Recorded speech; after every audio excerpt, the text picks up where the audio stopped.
Now I would like to give the floor to the distinguished representative of the Russian Federation. You have the floor. Mr. President, we thank the Special Representative of the Secretary General, Mr. Salome, and the Commissioner of the African Union, Mr. Smail Shergi, for their detailed briefings. We support your work, Mr. Salome, and we will help you constantly.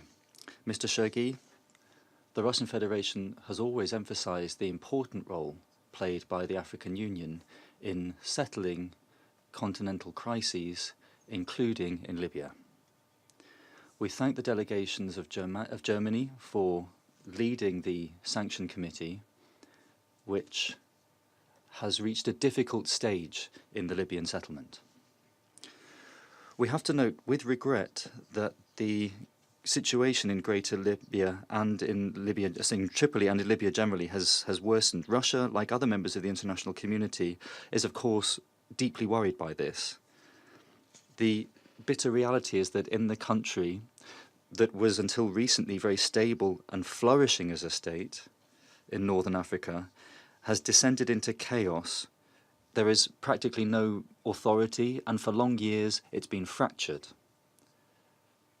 It is being used as a migration point, a crossing point for migrants.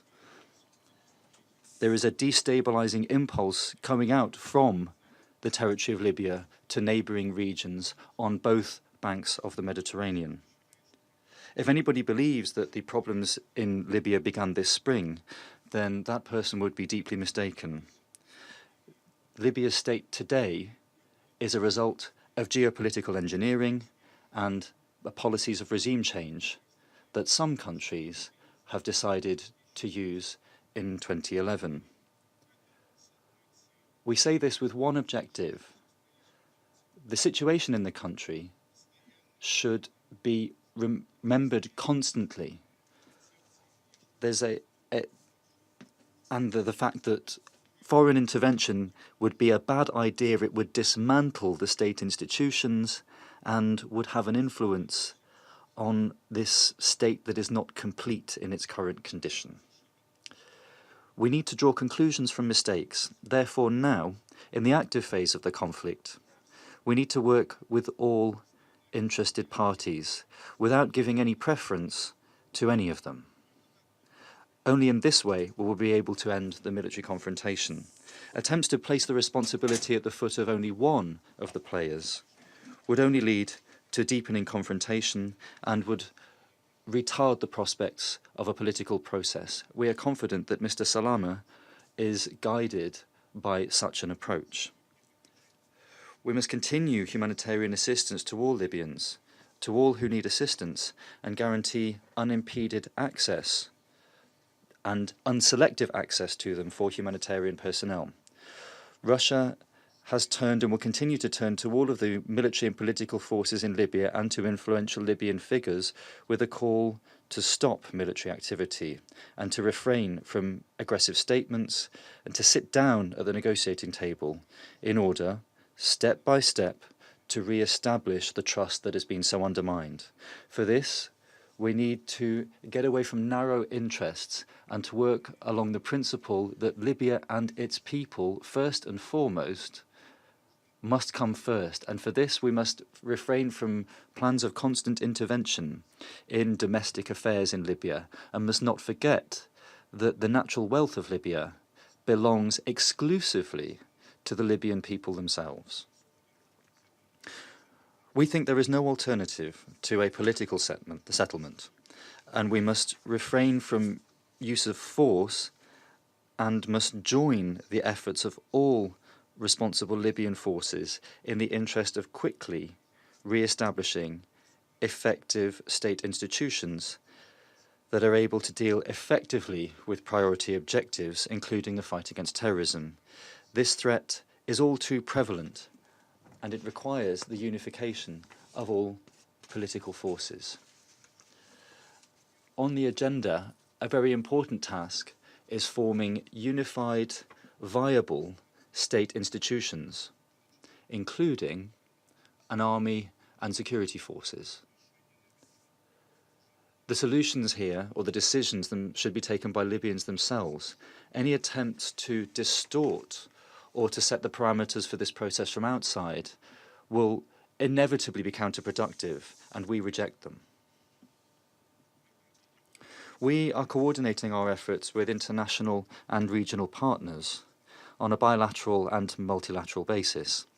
The situation in Libya was the object of discussion during the Russian-Arab Cooperation Forum in Moscow.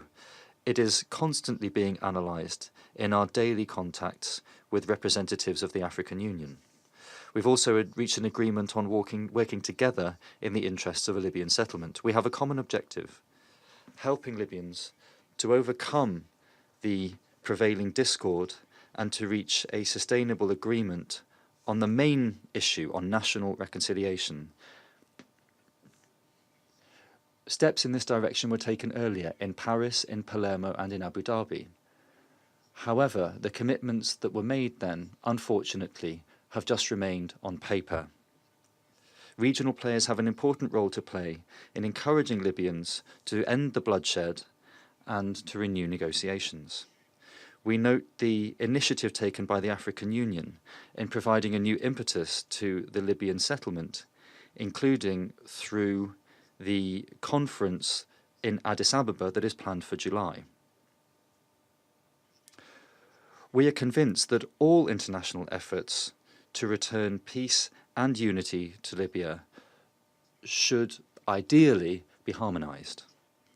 Once again, we emphasise the political settlement should not be a question of competition.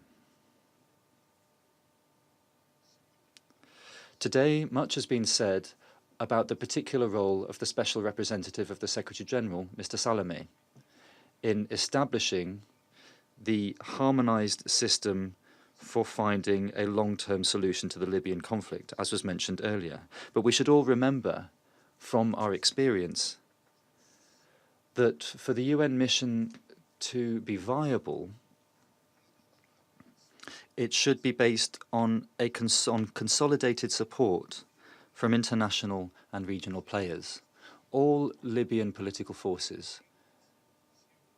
It requires a comprehensive approach. Attempts to approach the situation selectively will not work.